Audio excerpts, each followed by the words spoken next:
Danny, congratulations on the win. Pretty dominant performance once again. Talk to me about how you're feeling coming out of that one. Pretty fired up? Yeah, very fucking fired up. But you know what? This is a sport where even if you're so much better than the guy, anything can happen. I can slip on a banana peel. You know, miracles happen. He could have called me with a head kick or something, but I put that bed to rest. You know, there's no way there's a guy out there that can beat me right now. If I can do that to a guy that's a stud like Jornel Lugo, 8-0, undefeated, really fucking talented and skillful fighter, then I could beat anybody. And now Leandro Higo is fucking next. And if you think that I dominated Lugo, wait till you see what I do to Higo. What is it about your top game and in your wrestling that these guys can't figure out? I mean, Jornel said, oh, nobody's tried before, but clearly he couldn't get up either. So what is it that makes you different than somebody else that's, you know, in the wrestling department? Just relentless. Relentlessly heavy fucking hips. Elbows up top, then punches to the body. Pressure with my shoulders, pressure with my hips. It's just something that you can't really feel out in practice. You can't have guys come in and simulate that type of pressure. You need to get out there in the octagon and feel it.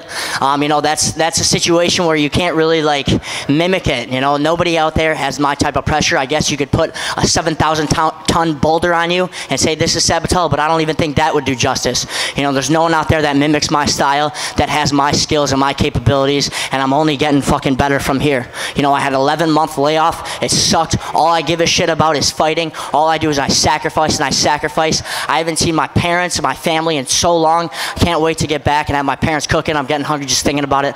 Might put some garlic and olive oil on this microphone and start eating it. I think like 10 years ago or so, people would have thought like wrestling, oh, it has, you know, it's usually boring. It's usually somebody holding it down. But it seemed like tonight you really kind of brought like that almost like Habib sort of ground and pound. You were really hurting him and doing some significant damage. Is that something you've really been focusing on, is trying to make it exciting but still be you? Yep, absolutely. You know, this isn't pure wrestling. It's so much different than MMA wrestling. You know, the grappling and putting everything into perspective with, you know, and an elbow can come from here, a punch can come from here, a submission or a choke, ankle lock, arm bar, anything can fucking happen.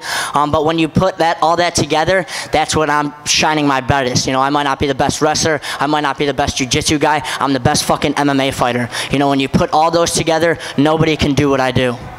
Yeah, absolutely. And it was kind of interesting. I was trying to read lips when he came in the cage. Did he say something to you like you're dead or something? Yeah, I don't know what the fuck he said. I kind of chuckled a little bit. I don't know how he came in there with even a glimpse of confidence. There was no way I was losing that fight. I came into this fight and I was already in his head. You know, something that people at home don't realize, that there's mind games going on with this. You know, from a TV perspective, you might think two guys are just rocking, sopping robots. One guy's talking trash, the other talking trash. You know, it's not that at all. I'm fucking in there and I'm getting these dudes' heads. That guy doesn't talk trash at all. My goal coming into this fight was to get into his head and get him to talk trash because he's uncomfortable doing that. I made him uncomfortable, and after that first round, I fucking broke him because I was already in his head. He stepped into that cage already broken.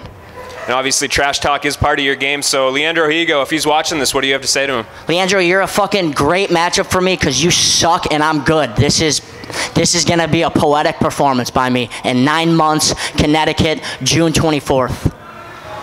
Hi, Danny over here with the great Italian gangster himself. How did you like the energy of the crowd over here in Hawaii? I feel like you won over the crowd.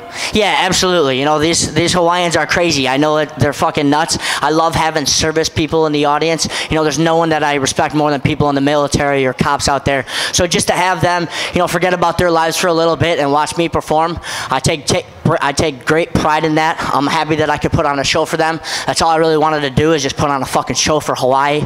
You know, I love being in Hawaii, but I've said it before and I'll say it again. I don't give a shit where I'm fighting. We could be in a bar, we could be in an alley. I'll fight anywhere. It's just a bonus going to a place like Hawaii where it's just perfect. But, you know, I can't get carried away. You know, I know there was the beach all the time here. The weather was perfect. There's good-looking girls along the beach, but I just kept my focus and just pictured smashing Lugo's face, and that's what I did tonight. This pink in my hair isn't dye, it's his fucking blood. Mm-hmm. And Leandro Higo took to Twitter. He says, yes, I am watching, and I'll be getting your neck. Danny, get ready. What do you have to say about that? Yeah, he's a fucking idiot if he thinks he can grab my neck. Who says we're even going to the ground? I might keep this a stand-up fight. I might take it to the ground once he's dog-tired. First off, Higo, make fucking weight. You don't ever make weight because you're an undisciplined little bitch. Fucking make weight, and then we'll see what happens. You told me a little bit about your plans to celebrate. So what are you going to do tonight?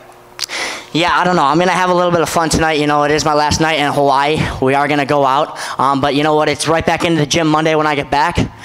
Well, maybe Tuesday, because I do plan on getting really fucked up. But we'll see. I don't know. I'm not a guy that likes to take a lot of time off. I know I have a fight in 9 weeks exactly from tonight in Connecticut, June 24th, so I can't get too carried away. But, man, this is a fun sport. I love winning, and I think people need to celebrate after they win, not get carried away, not do too much. But you got to enjoy the wins because they are so hard in this sport, especially at this day and age in MMA, how far we've come. Man, wins are tough no matter who you are. I don't care if you're the best or the worst. Celebrate the win. Don't be too hard on yourself, and I'm not. You know, I give myself an A+. Little dumb bitches out there are going to say, but you didn't get the finish. Go fuck yourself. How about that? I don't give a shit. I fought great, and I'm very happy with it. Hey, Danny, listen, congratulations. The Italian Gangster has advanced into the Grand Prix. Talk us through like what it's been like building the Italian Gangster persona, having to deal with the talk, backing the talk, walking the walk. Like, it's not easy, especially being an MMA fighter. We've seen Conor do it. We've seen so many stars do it. And yours just growing your brand. Like, if anything, you're like the Cinderella story for the Grand Prix. What does it feel like going through this tournament right now? Yeah, people don't talk trash because they're not confident in their ability. It takes a guy with a lot of balls to talk trash, because if you go out there and talk trash and lose, then you look like an idiot. I talk trash because I've earned it. I'm in the gym, the best gym in the world, American Top Team, twice a day, every single day. I know I can lose, but I don't give a shit. I'm just having fun with this. This isn't a persona. This isn't any gimmick or anything. Ask any of my friends or family. This is who I am. I could be shooting hoops. I could be playing pinball. I always talk trash, but that's just because fighting is my whole life. I know nobody sacrifices more than me. Nobody does anything or works harder than I do. So I've built the right to talk trash because I come in there, I'm entertaining, and I do back it up. I beat the fuck out of guys and I win, and I don't really give a shit. Thanks. Congratulations. So you went full power from the first round on the restaurant, right? Were you confident enough that you have full power till the last round? Yeah, absolutely. One of my best aspects other than my mental game is my conditioning. No guys can keep up with my conditioning. It's actually a really good fucking thing that this tournament is going on, because now it's 5 rounds. If you looked at the way I fought tonight, I could have easily gone another 2 rounds, and that's what I'll be doing in 9 weeks in June 24th in Connecticut. So I know none of these guys are going to be able to keep up with my conditioning. I predict that Higo is going to try to do something crazy in the first round against me, because he knows he's not going to go 5 fucking rounds with me. That's a big mistake in his book. So yeah, I know I could go all 3 rounds, and I knew I was just going to commit brain damage on him. I hope he's okay. I put my elbow through his fucking brain a bunch of times. We'll see. But yeah, nobody's conditioning is as good as mine, and I'm just excited to show it off even more. Okay, and you may be fighting against Horiguchi at the finals, right? How are you going to train? Like, how are you going to separate the training at the same gym? Yeah, it's tough because we're both at the best gym in the world, American Top Team. He's a good friend of mine. He actually cornered me in my first 4 fights. We still go together. We've started not going together too much as of late, just because it is a big possibility. We do see each other in the finals. That's how I do see it playing out, me and him in the finals and me coming away with the victory. But a lot has to happen. I have to get there. He has to get there. This is a crazy sport. Stuff happens. I know it sounds like a miracle, but I can lose, and he can also lose. But yeah, he'll always be my friend. We'll always be good teammates and good training partners. We're both probably going to stay at American Top Team if we're still there in the finals together. But yeah, when we come down that road and we cross it, we'll go from there. Because you know what? When it is time for me to compete with somebody, I flip the script and it's a different story. Before the fight we'll be friends, after the fight we'll be friends. But if I'm going in there in the cage, I gotta tap into a different mindset. At the end of the day, we're in there to steal each other's goals and dreams, and if somebody is going to step in there and try to steal my goals and dreams, then I'm going to want to try to fucking kill them. And it's either kill or be killed. The guy that I fought tonight was the nicest fucking guy in the world. I hate having to bash his brains in, but you know what? It's him or me. He's trying to take away my dreams, so sorry, Sayonara, you're fucking dead. Yep. Obviously, fighting is a very physical sport. Do you think the mental side is equal or tougher? And do you think you actually broke him before the fight or no? Yeah, I for sure 100% broke him before the fight. Because if you look at him, he didn't have too much offense at all today. He was a shell. He's actually better than he performed. But I know I'm a lot of pressure on top and everything. But he didn't open up one bit. That's because he came into that fight scared. It's because I already got in his head. But man, this fight is just as much physical as it is mental when you get to a certain stage. If you pull a guy off the street, obviously physically he just doesn't have it.